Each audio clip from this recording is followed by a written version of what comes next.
Hello everyone, welcome to our channel SB. आज के lecture में हम सेट थ्योरी में रिलेशंस के बारे में पढ़ेंगे और फिर नेक्स्ट लेक्चर में हम इस पर बेस्ड क्वेश्चन करेंगे जो कि एच टैट, यूपी टैट और डी ट्रिपल एस बी और एक मास्टर कार्ड एक एग्ज़ाम होता है उसमें पूछे जाते हैं।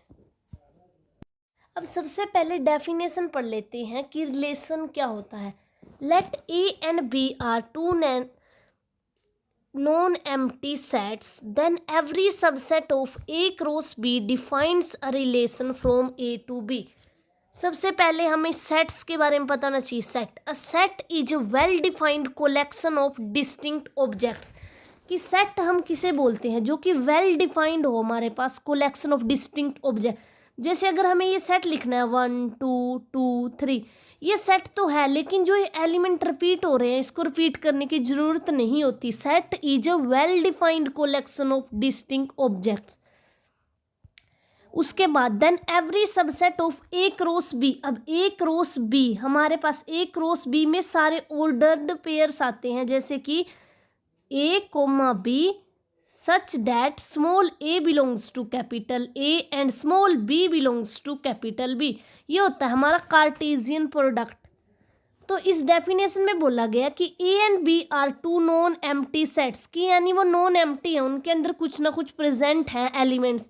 देन एवरी सबसेट, की हर एक सबसेट किसका, A क्रॉस B, जो कार्टेशियन प्रोडक्ट आएगा उसका, defines a relation from A to B, कि हमें डिफाइन करता है, एक रिलेशन को डिफाइन करता है हर एक सबसेट ए क्रॉस बी का। हर एक सबसेट जो Cartesian product A cross B आएगा, ए भी कोई नॉन एम्प्टी सेट है, बी भी कोई नॉन एम्प्टी सेट है, उसका हर एक सबसेट ए क्रॉस बी का हर एक सबसेट एक रिलेशन डिफाइन करता है, उसको बोलते हैं हम रिलेशन।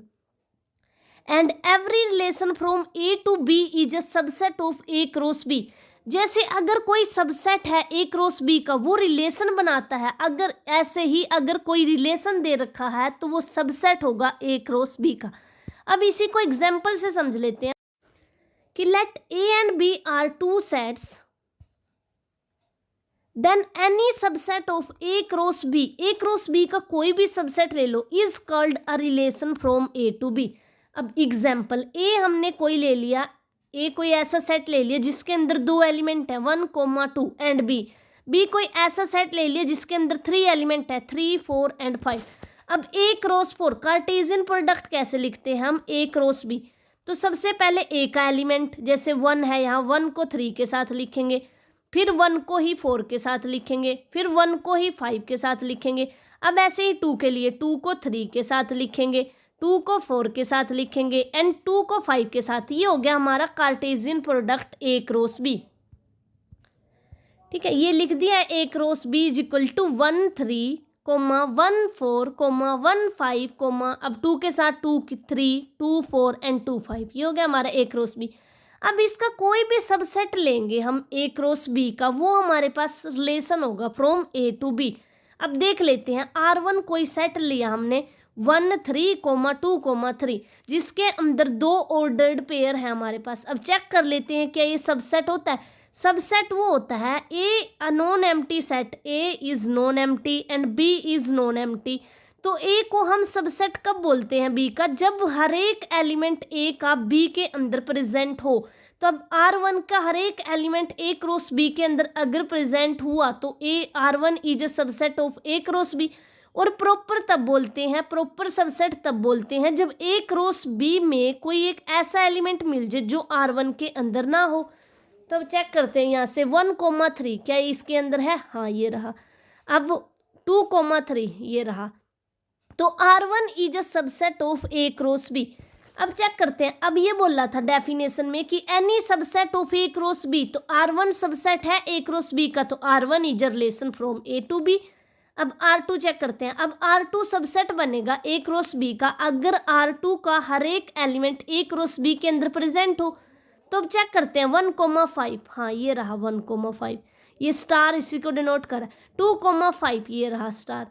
अब ये 2, 3 ये रहा एंड 1, 4 ये रहा। ठीक है, तो अब ये R2 is a subset of A cross B. तो इसका मतलब क्या है, R2 is a relation from A to B. अब R3 चेक करते हैं। R3 मैंने कोई एक ऐसा सेट ले लिया जिसके अंदर 1,2 और 2,4 प्रेजेंट है। तो अब चेक करते हैं क्या 1,2 मेरा Cartesian product A cross B के अंदर आ रहा है। अब चेक करते हैं 1,2 ये तो नहीं है इसमें, तो अगर नहीं है तो R3 is not a subset of A cross B। तो अगर R3 मेरा सबसेट नहीं है A क्रॉस B का तो फिर R3 is not a relation from A to B।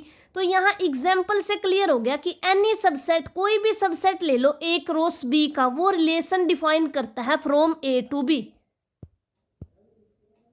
अब यहाँ एक और एग्जाम्पल दे रखा है, इससे समझ लेते हैं। Let A is equal to 1 2 5 8 9। A कोई एक ऐसा सेट लिया जिसके अंदर 5 एलिमेंट्स प्रेजेंट हैं, B कोई सेट लिया जिसके अंदर 2 एलिमेंट्स प्रेजेंट हैं। तो A क्रॉस B लिख लेते हैं। सबसे पहले A क्रॉस B के अंदर एक तो 1,1, एक 1,3, फिर उसके बाद 2,1 एंड 2,3। ऐसे ही यहाँ पे 3, यहाँ 5 के साथ आएगा 1, फिर 5 3, ऐसे, ठीक है। ऐसे इस एलिमेंट को 8 को भी लिखेंगे 8 1 8 3 और 9 1 और 9 3। तो अब ये हमारे पास A क्रॉस B की वैल्यू आ गई। We set a relation from A to B such that A R B, कि A R के साथ रिलेशन में है if and only if A is less than equal to B। तो अब चेक कर लेते हैं कि A R B के अंदर कौन कौन से एलिमेंट आएंगे रिलेशन में, कि जिनके लिए A लेस देन और इक्वल टू है। तो यहाँ पे 1 1 ये हो गया, 1 1 आ गया, यहाँ पे 1 3 ये भी आएगा इसमें। उसके बाद 2,3 ये भी आएगा इसमें, क्योंकि अगर मैं 5,3 को इसके अंदर R के अंदर लिखती हूँ तो इसका मतलब ये हो गया कि 5 is less than equal to 3 which is not possible. तो 5 इसके अंदर नहीं आएगा। तो रिलेशन मैंने एक ऐसा डिफाइंड किया जिसके अंदर मेरे 3 एलिमेंट्स आए R, और ये सबसेट है A क्रॉस B का, क्योंकि A क्रॉस B में 1,1 भी आएगा, 1,3 भी आएगा, 2,1 आएगा, 2,3 आएगा। A क्रॉस B के अंदर मेरे पास यहाँ 10 ऑर्डर्ड पेयर आए थे और यहाँ पर 3 हैं, और जो इन 10 में से ही हैं।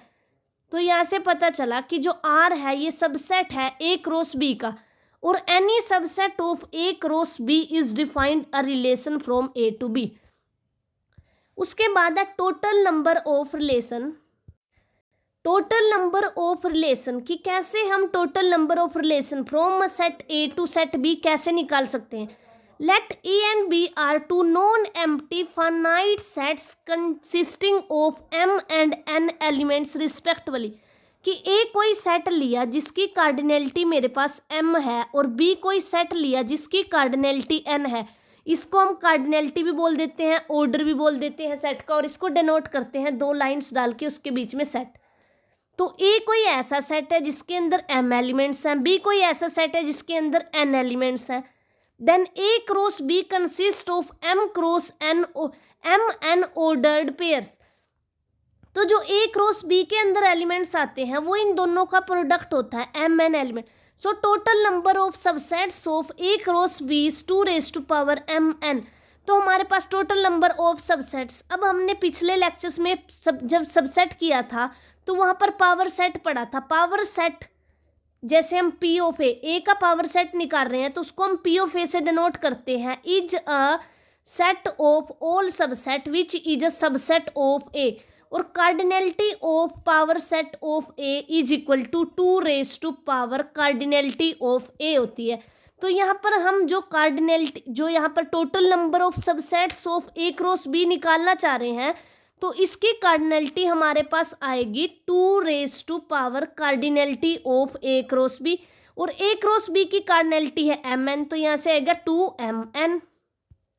तो यही इस लाइन में लिखा गया। So the total number of subsets of A cross B is 2 raise to power Mn since each subset of A cross B defines relation.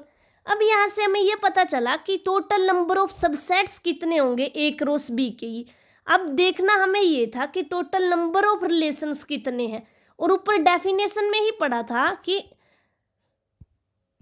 Every subset of A cross B defines a relation from A to B। तो अगर हर एक मेरे पास जो भी subset होगा वो एक relation define करेगा, तो टोटल नंबर ऑफ रिलेशंस भी कितने हो जाएंगे, जितने टोटल नंबर ऑफ सबसेट्स हैं। तो यही है, since each subset of A cross B defines a relation from A to B, so total number of relations from A to B is 2 raised to power mn. Among these 2 raised to power mn relations, the void relation phi and universal relation A cross B are trivial relation from A to B. अब हमारे पास दो तरह के relation आते हैं, trivial relation और non trivial relation. Trivial relation होता है एक तो जो है यूनिवर्सल होता है, यू जो भी दिया होता है रिलेशन, यूनिवर्सल रिलेशन, और एक फाई की कुछ भी डिफाइन नहीं होता। फाई रिलेशन वो होता है जिसके अंदर कोई एलिमेंट नहीं होता, और यूनिवर्सल वो होता है जो सारे रिलेशन जिसमें इंक्लूड होते हैं। तो इन दोनों रिलेशंस को छोड़ के जितने भी रिलेशन होते हैं वो होते हैं हमारे नॉन ट्रिवियल रिलेशंस। लेकिन जो फाई और यूनिवर्सल रिलेशन है ये होता है हमारे पास ट्रिवियल रिलेशन। इसके बाद है domain and range of relation, कि जैसे हमने फंक्शंस पढ़ते हैं हम, फिर उसकी डोमेन की बात करते हैं, उसकी रेंज की बात करते हैं, तो सेम ही रिलेशन में था पहले कि रिलेशन की डोमेन चेक करेंगे और उसकी रेंज चेक करेंगे। Let R be a relation from A to a set B, अगर आर रिलेशन है तो इसका हर एक सबसेट एक रिलेशन डिफाइन कर रहा होगा ए क्रॉस बी का, इसका हर एक सबसेट ए क्रॉस बी का सबसेट होगा। Then the set of first components और coordinates of the ordered pair belonging to R is called the domain of R. अब जैसे हम ordered pair में लिखते हैं किसी चीज को ऐसे कि x such that x is equal to a, b, तो जो ये a होगा हमारा, ये होंगे हमारे डोमेन के एलिमेंट्स।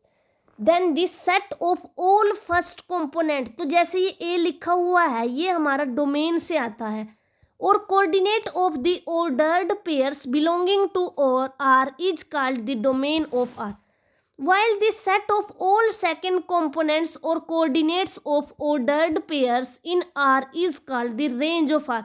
जो ये है हमारा, ये हमारा डोमेन को डिनोट करता है, और जो ये है हमारा, ये हमारा रेंज को डिनोट करता है, कि जो हमारे फर्स्ट कोऑर्डिनेट होंगे वो होंगे हमारे डोमेन के एलिमेंट, और जो हमारे सेकंड कोऑर्डिनेट होंगे वो होंगे हमारे रेंज। तो अब डोमेन ऑफ आर, अगर ए डोमेन ऑफ आर में वो एलिमेंट आएंगे ए सच दैट कि उसमें से जो ऑर्डर्ड पेयर लिख रहे हैं उसके फर्स्ट एलिमेंट डोमेन के एलिमेंट होंगे, तो A comma B belongs to R, तो डोमेन में फर्स्ट कोऑर्डिनेट आता है, रेंज में सेकंड कोऑर्डिनेट आता है।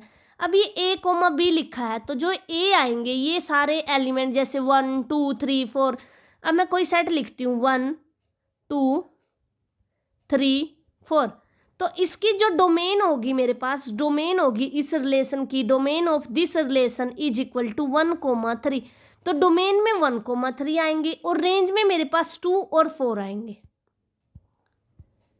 ठीक है, डोमेन होगी, ये रेंज होगा B such that A B belongs to R. It is evident from the definition that the domain of a relation from A to B is a subset of A and its range is a subset of B. ये कह रहा है कि हमें definition से ये चीज clear होगी कि डोमेन है ना जो रिलेशन की एक वो सबसेट होती है ए का, और जो रेंज है वो सबसेट होती है बी का। इसके बाद है relation on a set, let A be a non void set, non empty बोल लो या नॉन वॉइड बोल लो, इसका मतलब होता है कि ए के अंदर एलिमेंट्स प्रेजेंट हैं, वो एम्प्टी नहीं है। Then a relation from A to itself, अगर हम कोई रिलेशन ए से ए पे डिफाइन करते हैं तो उसको बोलते हैं हम relation on the same set, that is a subset of A cross A is called the relation on the set A. वैसे तो हम ये बोलते हैं relation from A to B, कि रिलेशन है हमारा ए से बी, लेकिन अगर हम सेम सेट से सेम सेट पे ले लेते हैं तो हम बोलते हैं रिलेशन ऑन अ सेट। इसके बाद हमारा example, let A is equal to 1 2 3, A कोई एक ऐसा सेट लिया जिसके अंदर 3 एलिमेंट्स हैं, then the total number of distinct relation that can be defined over A is, तो हमें ए से ए पे डिफाइन करने हैं, तो हमारे पास रिलेशन उतने आते हैं जितने की नंबर ऑफ सबसेट्स होते हैं ए क्रॉस ए के। तो ए क्रॉस ए के हम सबसेट्स चेक कर लेंगे, और ए क्रॉस ए के सबसेट निकालने हैं तो 2 raise to power cardinality of A cross A. तो ए के अंदर अगर 3 एलिमेंट्स हैं तो ए क्रॉस ए के अंदर मेरे पास होंगे 9 एलिमेंट्स, तो यहाँ से 2�9 आ जाएगा आंसर। अब इससे समझ लेते हैं n। अब हमारे पास है ए कोई सेट है जिसके अंदर 3 एलिमेंट्स है, तो ए क्रॉस ए के अंदर हमारे हो गए 9 एलिमेंट्स। तो कार्डिनलिटी को हम ऐसे भी डिनोट करते हैं n number of elements in A cross A. So the total number of subsets of A cross A is 2�9 and the subset of A cross A is a relation over the set. जितने हमारे subset होते हैं उतने हमारे relation होते हैं, और जितने हमारे रिलेशन निकल के आते हैं वही हमारे सबसेट होते हैं। अब सेकंड एग्जांपल, तो यहाँ से हमारा फर्स्ट ऑप्शन करेक्ट हो गया। सेकंड में है let x is equal to 1 2 3 4 5 and y is equal to 1 3 5 7 9 which of the following is a relation from x to y। तो हमें बताना है कि इनमें से कौन सा हमारा रिलेशन होगा। अब हमें चेक करना है कि इनमें से R1 R2 R3 R4 में से कौन सा रिलेशन होगा। तो हम बेसिक डेफिनेशन यूज करेंगे, जो भी इनमें से हमारा सबसेट होएगा ना x क्रॉस y का, ये x क्रॉस y लिखा है मैंने, इसका जो भी सबसेट होगा, सबसेट होने के लिए जो इसमें एलिमेंट प्रेजेंट हैं वो R1 R2 R3 R4 में होने चाहिए। तो अब y is equal to 2 plus x, x मेरा x से बिलोंग कर रहा है, तो अगर मैं x को 1 रखूंगी तो y मेरा 2 आ जाएगा, अगर x को 2 रखूंगी तो y 3 आ जाएगा। तो 1,3 तो ये सारे प्रेजेंट हैं इसके अंदर। ऐसे ही 1 1 ये भी प्रेजेंट है, 1 1 ये रहा, एंड 2 1 ये रहा, और 3 3 ये रहा, एंड 4 3 ये रहा, एंड यहाँ पर 5 5 ये रहा, 5 5। अब ये भी है मेरा, ये भी हो गया सही, ये भी हो गया सही। अब सी देख लेते हैं, 1 1 हाँ ये रहा प्रेजेंट है, 1 3 ये रहा, एंड 3 5 ये रहा, एंड 3 7 ये रहा, एंड 5 7 ये रहा। तो ये भी मेरा सबसेट है x क्रॉस y का, तो ये भी मेरा रिलेशन हो गया। अब R4 को देख लेते हैं। अब सबसे पहले डोमेन के अंदर 7 प्रेजेंट ही नहीं है डोमेन के अंदर, तो डोमेन के एलिमेंट ही तो आते हैं। अगर हम a cross b a comma b लिखते हैं तो a डोमेन से आता है, और डोमेन क्या है यहाँ पर x दे रखी है, तो x में अगर 7 प्रेजेंट ही नहीं है तो x क्रॉस y में भी कहीं 7 नहीं आया होगा। तो अगर 7 नहीं आया तो ये तो फिर रिलेशन नहीं है, तो 7,9 बिलोंग ही नहीं करेगा x क्रॉस y से। तो R4 is not a subset of x cross y, तो R4 is not a relation. तो ये R1 R2 R3 रिलेशन हो गए, और R4 is not a relation. इसके बाद करते हैं हम अपना third example. Given 2 finite sets A and B and number of elements in A is equal to 2, number of elements in B is equal to 3, then the total number of relation from A to B।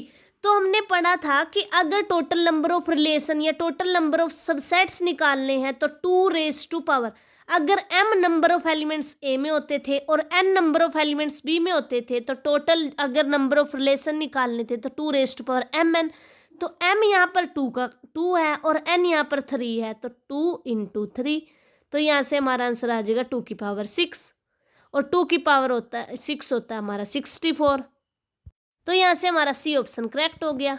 अब next question, इसमें है the relation R defined on a set of natural number a, b। अब एक relation define कर दिया a, b, a differs from b by 3, कि a है ना जो डिफर करता है b से by 3, कि a की जो वैल्यू है वो मेरे पास 3 ज़्यादा होगी y की वैल्यू से, इज गिवन बाय।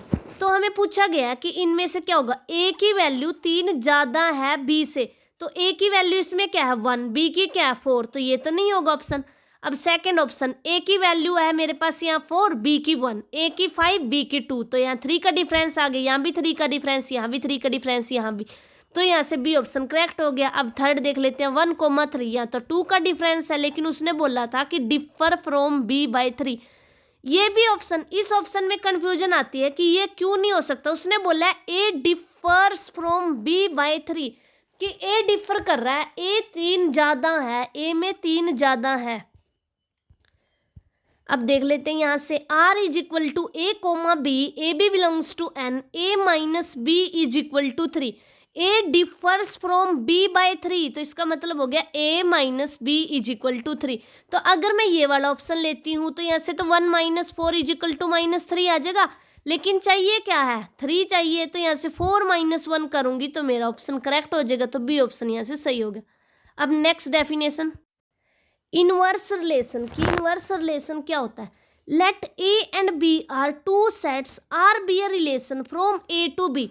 तो अगर आर कोई मेरे पास रिलेशन है ए से बी, तो आर इनवर्स मेरे पास कोई रिलेशन होगा बी से लेके ए तक, ठीक है।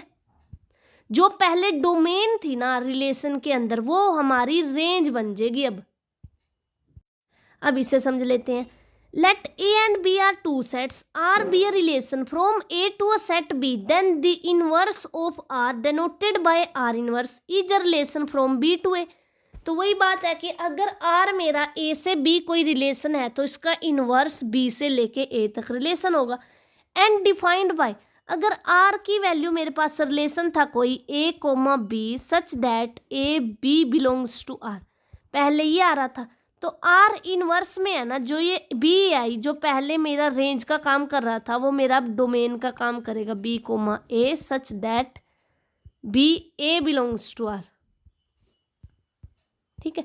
तो ये इसमें बोला गया कि domain R inverse is equal to B comma A comma B belongs to R. Clearly A comma B belongs to R if and only if B A belongs to R inverse. तो R inverse की definition ही यही कहती है कि जो first coordinate है वो सेकंड कोऑर्डिनेट में चेंज हो जाता है, कि ए बी अगर आर से बिलोंग कर रहा है if and only B A belongs to R inverse. तो जो पहले मेरी डोमेन थी आर की वो मेरी रेंज होगी फिर आर इनवर्स की, क्योंकि जो पहले यहाँ पर ए और बी, ए पहले आर में तो आता था मेरा यहाँ पर ए, तो यानी ये डोमेन थी मेरी, आर इनवर्स में यहाँ आ रहा है मेरे पास बी, तो अब ये डोमेन होगी, ठीक है। तो ये यही बोल रहा है कि डोमेन है जो आर की वो यहाँ पे रेंज होगी आर इनवर्स की, तो ये तो रेंज होगी ना। अब यहाँ पे डोमेन थी, यहाँ रेंज होगी, और यहीं आगे ही range of R is equal to domain of R inverse. तो अब इसका फर्स्ट एग्जाम्पल देख लेते हैं हम। Let A is equal to A comma B comma C, A कोई सेट लिया है जिसके अंदर 3 एलिमेंट्स हैं, and B is equal to 1 2 3, B भी कोई एक ऐसा सेट है जिसके अंदर 3 एलिमेंट्स हैं। रिलेशन डिफाइंड किया है ए comma 1 A comma 3 B comma 3 and C comma 3। Then R inverse find करना है। आर इनवर्स के लिए क्या करते हैं हम, कोऑर्डिनेट्स को आपस में चेंज कर देते हैं। तो यहाँ से आ जाएगा 1 कोमा ए, यहाँ से आ जाएगा 3 कोमा ए, यहाँ से 3 कोमा बी, यहाँ से 3 कोमा सी। तो 1 comma A 3 comma A and 3 comma B and 3 comma C. तो ये हो गया हमारा आर इनवर्स। अब डोमेन ऑफ आर देखते हैं। अब आर की डोमेन की बात करते हैं तो इसके फर्स्ट कोऑर्डिनेट उठाएंगे ए है, यहाँ से बी है और सी है, तो ए बी सी हमारा डोमेन होगा आर का, और यही रेंज हो जाएगा आर इनवर्स की। रेंज कैसे निकालते थे, जो लास्ट कोऑर्डिनेट है, तो ये लास्ट कोऑर्डिनेट ये दिख रहा है, ये ए बी एंड सी, तो ये हमारा इक्वल हो गया। तो यहाँ से वो चीज़ प्रूफ होगी कि domain of R range of R inverse के इक्वल होती है और range of R domain of R inverse के इक्वल होती है। हमारा fifth example, let A is equal to 1 2 3 B is equal to 1 3, a relation R A to B is defined as 1 3 1 5 2 1। तो हमें आर इनवर्स निकालना है। आर इनवर्स के लिए क्या करते थे, जस्ट जो लास्ट वाला है कोऑर्डिनेट वो फर्स्ट हो जाएगा, तो 3 1 ढूंढेंगे। अब आंसर में किस में दिए हुआ है 3 1, इसमें भी गिवन है, इसमें भी गिवन है। उसके बाद 5 1 इसमें नहीं गिवन, तो ये गलत हो गया हमारा, जो ए ऑप्शन था वो गलत हो गया। उसके बाद 1 5 था, तो 5 1 इसमें नहीं है, तो बी ऑप्शन भी गलत हो गया। तो 1 2, यहाँ से ये 2 1 है तो 1 2 बनेगा, 1 5 है तो 5 1 बनेगा। उसके बाद मेरे पास ये 1 3 है तो 3 1 बनेगा, तो सी ऑप्शन करेक्ट हो गया, ठीक है। अब 6th example, the relation R is defined on a set of natural numbers A B, A is equal to 2 B, कि जो ए है वो 2 टाइम्स होता है बी का। Then R inverse E is, पहले तो हम आर ही लिख लेंगे, आर की वैल्यू आएगी ए इज इक्वल टू 2 टाइम्स है, तो अगर ए मेरे पास 1 है तो सॉरी, अगर बी मेरे पास 1 है तो ए 2 होगा, तो 2,1, ऐसी 4,2, 6,3। तो अब आर इनवर्स तो इजिली निकल जाएगा, इसको 1 2 2 4 3 6, तो 1 2 2 4 3 6, ऐसे आर इनवर्स निकल जाएगा। अब नेक्स्ट हम पढ़ते हैं टाइप्स ऑफ रिलेशन। यहाँ से हमारा इंपॉर्टेंट शुरू होता है reflexive relation, symmetric relations, anti symmetric relations और ट्रांसिटिव रिलेशन। सबसे पहले है रिफ्लेक्सिव सिमेट्री, RST, इसको अगर याद करना है RST, R का मीनिंग है रिफ्लेक्सिव, S का है सिमेट्रिक, T का है transitive. Reflection, reflexive relation, a relation R on a set A is said to be reflexive if every element of A is related to itself। तो इसका meaning ये है कि अगर हम यहाँ से कोई ये लिया 1 2 एंड 3, तो रिफ्लेक्सिव कब बोलेंगे? अगर 1,1 2,2 and 3,3 belongs to the set. अगर ये तीनों एलिमेंट आ जाए मेरे पास, तो मैं बोलती हूँ कि जो मेरा रिलेशन है आर के अंदर, अगर ये तीनों प्रेजेंट हो, तो मैं बोलती हूँ कि जो मेरा सेट है वो मेरा रिफ्लेक्सिव रिलेशन है, कि जो मेरा रिलेशन है वो रिफ्लेक्सिव रिलेशन है। तो R is reflexive if and only if A belongs to R for all A belongs to A. ये हर एक ए के लिए ट्रू होता है, जैसे यहाँ पे लिखा था ना 1 2 3। तो अगर आर मैंने कोई रिलेशन लेना है और उसको रिफ्लेक्सिव बोलना है, तो 1,1 2,2 एंड 3,3 ये तीनों प्रेजेंट होने चाहिए। अब एग्जाम्पल से समझ लेते हैं। Let A is equal to 1 2 3, R is equal to 1,1 and 1,3। तो ये रिफ्लेक्सिव नहीं होगा, क्योंकि इसके अंदर मेरा 2,2 भी प्रेजेंट नहीं है और 3,3 भी प्रेजेंट नहीं है। अगर ये दोनों एलिमेंट इस रिलेशन आर के अंदर डाल दिए जाएं, तो ये रिलेशन मेरा रिफ्लेक्सिव बन जाएगा, लेकिन यहाँ पर ये रिफ्लेक्सिव नहीं है, क्योंकि यहाँ पर 3 तो आ रहा है मेरा जो रिलेशन है इसके अंदर आर इज इक्वल टू 1,1 1,3, लेकिन जो 3 आ रहा है इसमें अगर 3,3 नहीं है, तो फिर मेरा ये रिलेशन रिफ्लेक्सिव नहीं है। अब इसके बाद कि जो आइडेंटिटी रिलेशन है, आइडेंटिटी रिलेशन वो रिलेशन होता है जो अपने से मतलब इटसेल्फ, एक सेट से अपने ही आप पे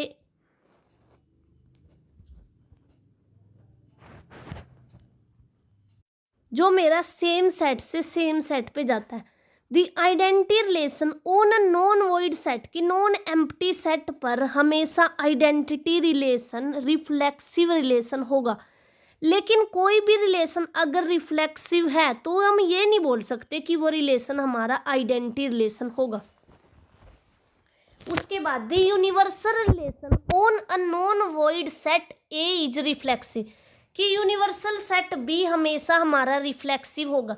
तो यहाँ से दो रिजल्ट मिले कि आइडेंटिटी रिलेशन और यूनिवर्सल रिलेशन, ये दोनों रिलेशन हमारे रिफ्लेक्सिव होते हैं। लेकिन अगर कोई रिलेशन रिफ्लेक्सिव है तो उसको हम आइडेंटिटी रिलेशन नहीं बोलेंगे। अब है हमारा symmetric relation. A relation R on a set A is said to be symmetric relation if and only if A B belongs to R imply करता है B A belongs to R for all A B belongs to A. अब ये है मेरे पास, ये कोई set है 1 2 and 3। तो अगर आर कोई रिलेशन बनाया मैंने कि 1,2 इसमें बिलोंग कर रहा है, और ये बोल दिया कि हाँ ये रिलेशन है, सिमेट्रिक रिलेशन होगा या नहीं होगा ये बताना है। तो अगर इसके अंदर 2,1 भी आ जाता तो ये रिलेशन सिमेट्रिक हो जाता, लेकिन इसके अंदर तो 1,2 है सिर्फ, तो ये रिलेशन मेरा सिमेट्रिक रिलेशन नहीं होएगा। अब आगे नेक्स्ट हम एग्जाम्पल से समझ लेते हैं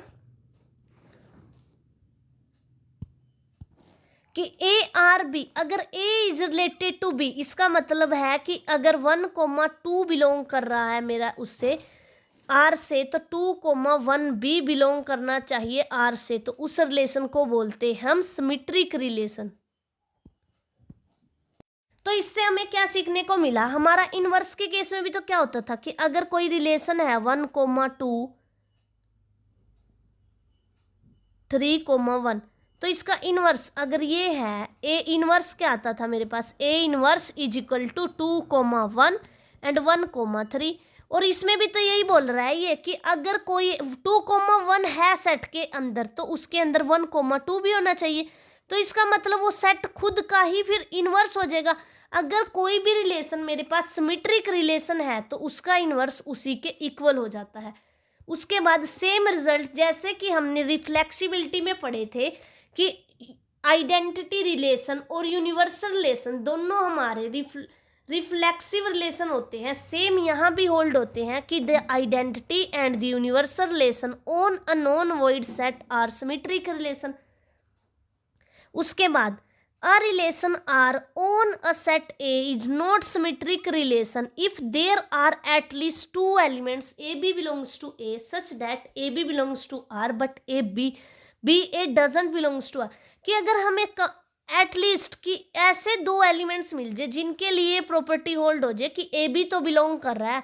अब ये रिलेशन लिख दिया मैंने कोई 1 3 3 1 2, इसके अंदर मैंने 2,1 नहीं डाला तो 2,1 इसके अंदर प्रेजेंट नहीं है, तो दो एलिमेंट ऐसे मिल गए ना 2 और 1 जो इसके अंदर प्रेजेंट नहीं है, क्योंकि अगर 1 2 आ रहा है तो 2 1 भी आना चाहिए था लेकिन वो नहीं आ रहा है, तो इस वजह से ये रिलेशन मेरा सिमेट्रिक रिलेशन नहीं है। A reflexive relation on a set A is not necessary symmetry, कि कोई भी रिफ्लेक्सिव रिलेशन है, मेरे को किसी ने बोल दिया कि आपको एक रिलेशन दे दिया 1,1 एंड 2,2 ये बताना है मेरे को, और कोई रिफ्लेक्सिव रिलेशन 3,3, तो जरूरी नहीं है कि रिफ्लेक्सिव रिलेशन मेरा सिमेट्रिक रिलेशन होगा। उसके बाद है anti symmetric relation. Let A be any set. A relation R on a set A is said to be anti-symmetric relation if and only if AB belongs to R and BA belongs to R। कि अगर anti symmetric बोल लेंगे किसी relation को, अगर मेरा AB R से belong कर रहा है and BA belongs to R कर रहा है, तो ये इम्प्लाई करता है कि A और B दोनों इक्वल हैं for all AB belongs to A। तो इस रिलेशन को हम बोल देते हैं anti symmetric relation. For example thus if A is not equal to B, अगर ए मेरा बी के इक्वल नहीं आएगा तो मैं बोल दूंगी डायरेक्ट कि जो ये रिलेशन है ये एंटी सिमेट्रिक रिलेशन नहीं है। Then A may B related to B और B may B related to A but never both. तो मतलब ये कहने का है कि अगर इस टाइप की कंडीशन ये दोनों होल्ड हैं तो फिर ए इज इक्वल टू बी होगा, और अगर इनमें से एक होल्ड है या फिर दोनों होल्ड नहीं है या फिर दूसरी होल्ड है तो ये पक्का A is equal to B आएगा। उसके बाद example let n be a set of natural number, a relation R is a subset of n cross n is defined by R x R y if and only if x divides y। तो अगर x related to y है और y related to x है तो x divides कर रहा है y को, y डिवाइड कर रहा है x को, तो इसका अगर हम बोलते हैं कि 2 डिवाइड कर रहा है 3 को, 3 डिवाइड कर रहा है 2 को, तो इसका मतलब होता है 3 इज इक्वल टू 2, नहीं सॉरी, अगर हम किसी नंबर के बारे में बोलते हैं कि a डिवाइड कर रहा है b को, b डिवाइड कर रहा है a को, तो इसका मतलब होता है कि a is equal to b। तो यही इन्होंने बोला है कि अगर कोई रिलेशन एंटी सिमेट्रिक कब बोलते हैं, अगर a कोमा b बिलोंग कर रहा है सेट ऑफ रिलेशन से और B कोमा ए भी बिलोंग कर रहा है, तो ये इम्प्लाई करता है कि A is equal to B होगा। उसके बाद जैसे हमने रिफ्लेक्सिव सिमेट्रिक के केस में पढ़ा था कि आइडेंटिटी और यूनिवर्सल रिलेशन सिमेट्रिक भी होते हैं और रिफ्लेक्सिव भी होते हैं, अब यहाँ पर है कि आइडेंटिटी रिलेशन हमारा एंटी सिमेट्रिक रिलेशन होता है। लेकिन अगर कोई हम यूनिवर्सल सेट लेते हैं जिसके अंदर दो एलिमेंट्स प्रेजेंट हैं तो वो कभी भी एंटी सिमेट्रिक नहीं होगा। क्यों? क्योंकि अगर मैंने ये लिया कि अगर कोई यूनिवर्सल सेट है और यूनिवर्सल सेट ले लिया और उसके अंदर दो एलिमेंट ले लिए ए कोमा बी, तो अगर मैं ये बोलती हूँ कि A B belongs to R और B A belongs to R, तो ये इम्प्लाई करता है A is equal to B. तो लेकिन मैं तो लेके चली थी कि यूनिवर्सल सेट के अंदर तो दो एलिमेंट्स हैं और दोनों डिफरेंट हैं, और आगे यहाँ से इक्वल तो मेरी कंडीशन है जो एंटी सिमेट्रिक की वो गलत होगी। तो the universal relation on a set A containing at least two elements is not anti symmetric because if A is not equal to B are in A then A is related to B and B is related to A under the universal relation will imply A is equal to B but A is not equal to B। उसके बाद हम let A be any set, a relation R on a set A is said to be transitive relation if if and only if A B belongs to R and A B C belongs to R imply करता है कि A C belongs to R.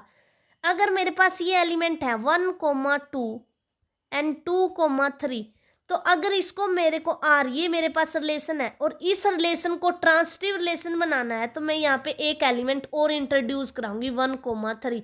तो इसका मतलब हो गया कि 1 2 A B belongs to R and BC belongs to R. It implies AC 1,3 also belongs to R. तो this relation is a transitive relation.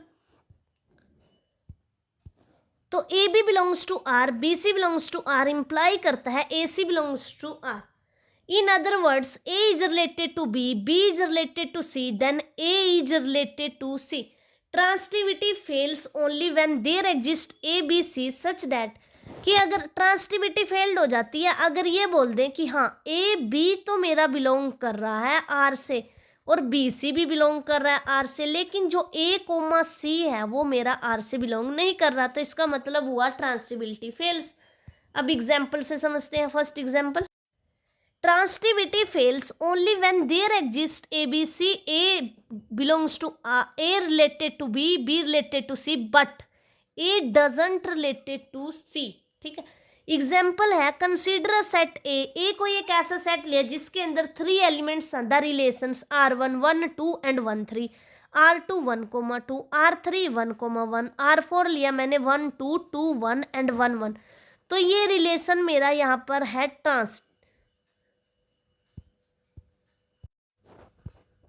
तो यहाँ से है मेरे पास R1। अब इसको चेक करना है कि ये ट्रांसिटिव रिलेशन है या नहीं।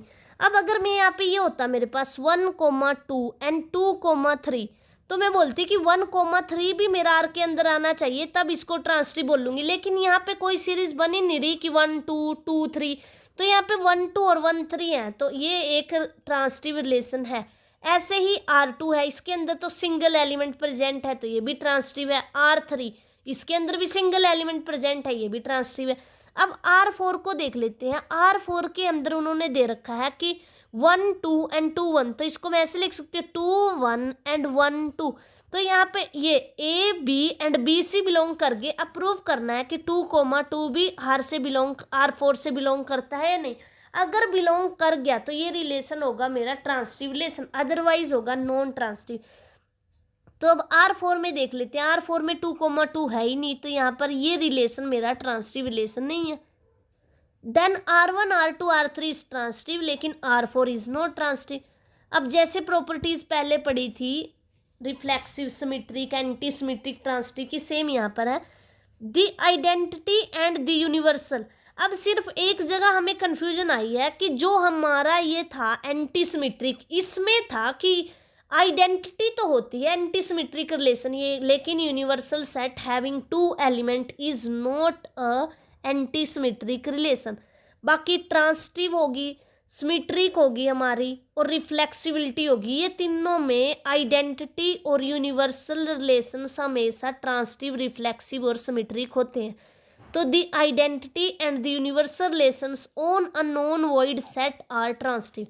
The relation is congruent to on a set T of all triangle in a plane is a transitive relation। अगर मैं बोलती हूँ कि कॉन्ग्रुएंट सेट ऑफ ट्रायंगल्स में ले रही हूँ, तो अगर ए कोई ट्रायंगल है, अगर वो मेरी कॉन्ग्रुएंट है बी के, और बी कोई ट्रायंगल्स है जो कि सी के कॉन्ग्रुएंट है, तो हम बोल सकते हैं कि ए फिर मेरी सी के कॉन्ग्रुएंट होगी। इसके बाद है हमारा identity relation. Let A be any set,